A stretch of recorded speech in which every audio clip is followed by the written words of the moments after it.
Būs pilsētā festivāls kopā ar ģimeni. Līdz izbaudīsim kaut kādas vietējās ņammiņas. Atnes mums te meņu. Un dzīve ir tik kolosāla. Katru dienu ir kā spēle, kā citā līmenī. Ziniet, kā spēlē iet cauri tur un tad cīnās visādiem briesmoņiem, uzvar viņus un tā.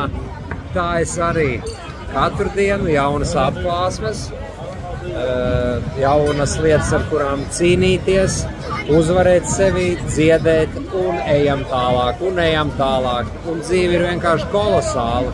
Un lai cik ir labi, tagad var būt vēl labāk. Tā jau ir tā kolosāla atziņa. Un šodien te Spānijā vislabāk ir izjust to, kā dzīve plūst, atrakcija parks mūsu pilsētā, tūlīt iesim izbraukt ar panorāmas riteni. Tā enerģija vienkārši plūst, un šeit ir vienkārši kolosāli. Un tad, kad es būšu uz nāves gultas, tad es atskatīšos uz savu dzīvi atpakaļ. Un tad man ir jābūt tai sajūtai, ka tagad viss ir kolosāli. Tā ir tā mana labākā versija, uz ko es tiecos. Un tā ir tā spēle, tā ir tā dzīve, kuru es dzīvoju katru dienu uz pilnu klapu ar savu ģimeni, mīļoto. Un mums atnes jau lietiņas, un līdz pasūtīsim garšīgu ņamu.